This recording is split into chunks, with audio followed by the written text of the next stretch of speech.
So there's this story from the early church about this, Saint Pontimus, who is a Roman soldier, and he gets wounded. And it sounds kind of strange. His company just leaves him to die. And in the ancient world, you just took care of your own kind. And so he's dying there on the field, and these Christians come out and they save him. And he was just shocked by this, because that isn't how the ancient world, you only care for your own kind. And he was impressed with their hospitality and care, so he converts to Christianity, and he becomes one of the very famous desert fathers, starts this huge enclave of desert monks.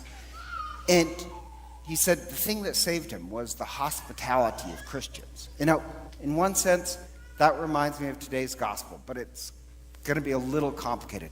This gospel is a really well-crafted story where you have two characters. You have Jairus, and Jairus, he's on the top of the food chain. He is top dog. He's an official of the synagogue, and his role in the synagogue is to declare who's clean and who's unclean. He's the one who makes sure people are following the rules. And, it's easy to follow the rules when you're on the top of society. He's wealthy, he's male, he has this position of power. Following rules is really easy. The kind of opposite or contrast of him is the widow, the old woman, and she is on the bottom of society. She's bankrupt, trying to get medical help. She has no family, nobody to take care of her. She's poor, bankrupt, and worse, she is cut off because she's been hemorrhaging for 12 years. Just a little background. According to the book of Leviticus, that makes her unclean. And until she's healed, you have to treat her as if she's dead. You're not allowed to talk to her. You're not allowed to touch her. And if you touch her, then you will become unclean. So she is dead. She's in the very bottom. And both of them are very religious. Jairus kneels to Jesus, and he believes in Jesus. The widow woman, she also does the same exact gestures. She kneels to Jesus. She believes in Jesus. So Jairus and the old woman, there's this contrast between them. But the old woman, her fate is tied to, take that. The other character is a 12-year-old daughter. The 12-year-old daughter is tied to the old woman. In this sense, there's a similarity between them. She's 12 years old, the old woman. The old woman is been suffering for 12 years. They're both called daughters. Jairus calls her his daughter. Jesus calls the widow woman his daughter. They're both touched by death. They're both healed by the touch of Christ. Yet there's a similarity. And if you're wondering, what is this trying to say? It's trying to say this. It's a very clever story. Whatever you do to the old woman will affect the 12-year-old girl. Whatever Jairus does to the old woman is going to come back to his own child. So it's kind of this theme of what goes around comes around. So think about this. The gospel is this trial. I know it sounds strange, but it's a trial. And in the trial, the first thing, Jesus presents evidence. So that odd part where, she comes up and she is breaking the law, but she doesn't care.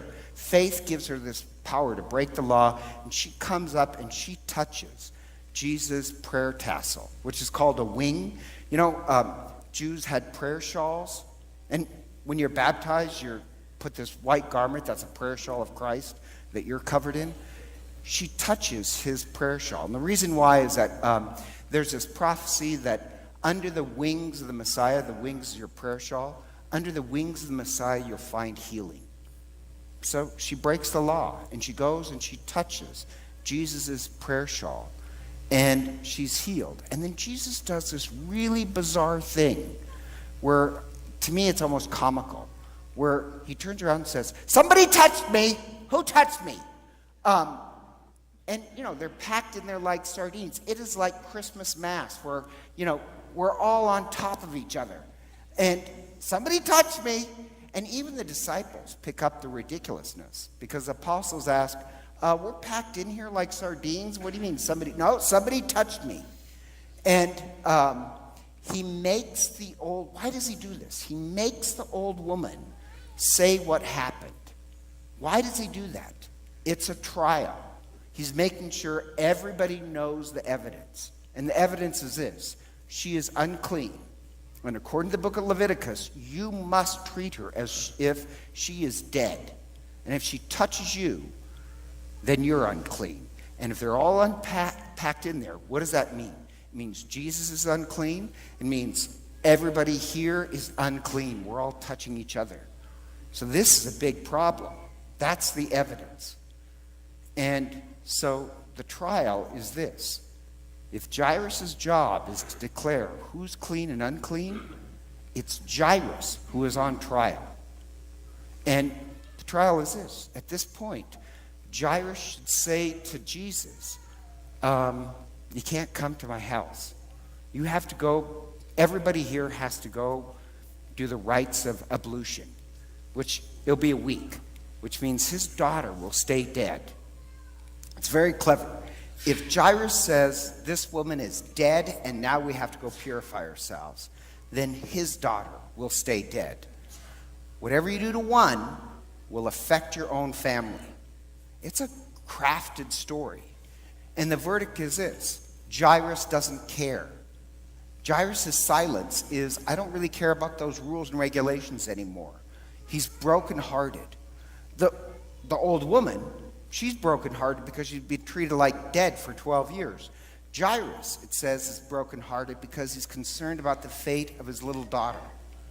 And with a broken heart, Jairus doesn't care about those silly, stupid rules of religion. He cares about life. And he's going to treat the old woman as if her life matters because it will save his daughter's life. Do you get how the whole thing is a trial? And this is the scary part about today's gospel. It's scary. We're on trial. Our religion is on trial. The point of the gospel is this: if you want to treat these people as if their life is not sacred or significant, you want to treat these people as if they're dead, it will come around and hit your own family. It's a scary gospel. So we who are literally clothed in the prayer shawl of Christ, we're supposed to be like that ancient community of where the Roman soldier, our prayer shawl is supposed to be woven over all people. We're supposed to be this place of hospitality that guards everybody's life. If you want to say choose life, if you want to save your own family, you have to be willing to save other people. Everybody's life is sacred. That's the point of it. And what I really like is the last part. That what saves the old woman and saves Jairus is the fact that their hearts are broken. Maybe in the end, it's our prayer shawl and our broken hearts that will help us truly find out what's important in religion.